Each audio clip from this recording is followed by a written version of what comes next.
If you look at the top right hand corner of BetAngel, you'll see a number of icons here. The ball icon, football icon, is for Soccer Mystic. The tennis ball is for Tennis Trader. We've got the market overview, which is primarily a racing thing but can be used on any market. But we now also have this button here, which is for the in-play trader. So if I click on this, it will bring up a new window, and I will describe what this new window does. You can pin this to wherever you like, so in the same way with all of the other functions that we've got, you can increase the size, decrease it, put it on a separate monitor, do whatever you like with it. And the idea of the in-play trader is it's a new way of interacting with a horse race when it's in play, as the name suggests. But I'll describe the key features and what you're looking at here.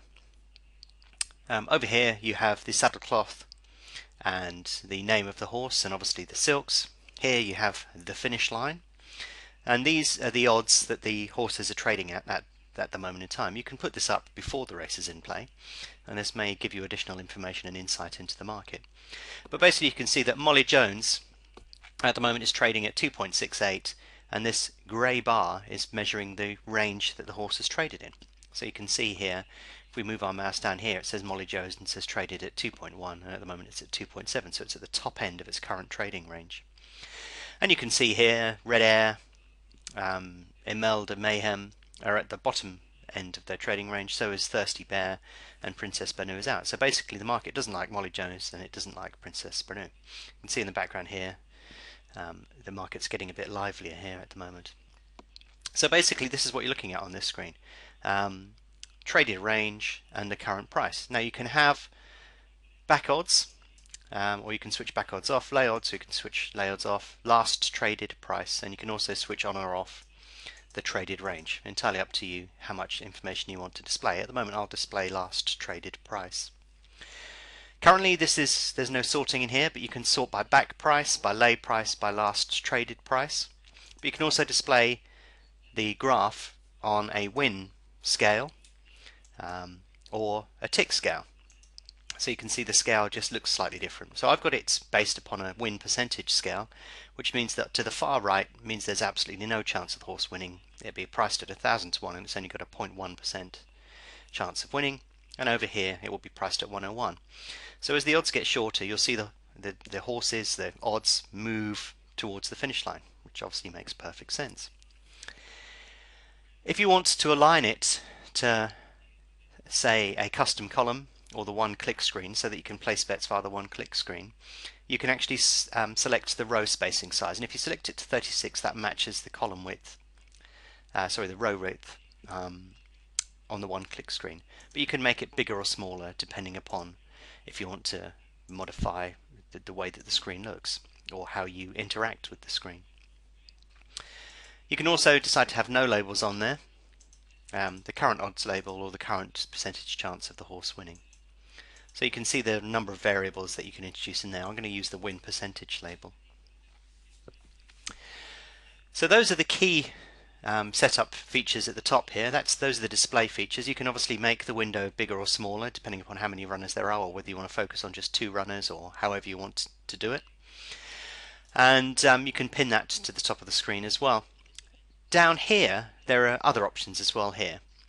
So you can actually interact with this particular screen. We'll watch this race and wait for it to go in play in a few seconds. But basically, by allowing you to interact with the screen, this is a new way of participating on the in-play markets. So we need to decide how we're going to interact with the screen. You can see here every time I move over a line, you can see the odds rise based upon the line on there. There's a small gap between each individual line so that you don't accidentally click on the wrong one. And if you increase the spacings, then obviously that gap is bigger, but you'd have to increase the size of the screen as well. So up to you how you want to get familiar with that. But what actually happens when you're on the screen is determined by these 2 boxes here. So if you do no bet placement, no bet is placed. If you do back only, lay only, or left click back, right click lay. So you can choose to back lay or use your mouse to determine exactly what is going to happen in this particular scenario. So I'm going to choose left click back, right click lay. When you interact, all of the staking is taken from the one-click screen. So set liability sizes, tick sizes, fixed stakes, or create your own custom column to define exactly what happens when you click on the one-click screen or on the in-play trader grid. And you can also decide what happens when you actually click on this particular section here. So if we do price based on mouse position, you can see here that as I move the mouse, it's giving us the option here to do a number of things. And the concept behind this is, as this horse hoses up and you want to get in front of it, you just click down here with your left click, and that will back at that current price. And in this case it'd be 104, or if we clicked here it would be 124, and then your order would get filled.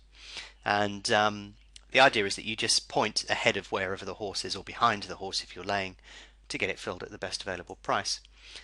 But you can also choose a number of different functions as well. So you can choose the best price that's in the market at the point at which you click. Bear in mind there's a slight delay on in-play betting. There's second best market price, third, or custom clicks inside the best market price. So this allows you to get ahead of where the current price is. So as the in-play delay takes place, there may be a bit of time where the price contracts even more. So if I click on this, I can nominate the number of ticks that I want to go inside the current price, or you just do it based upon mouse position and you click ahead of that. So those are all of the options that are available within there. That's how to set up the tool, and on a different video we'll show what the market looks like when it's actually in play.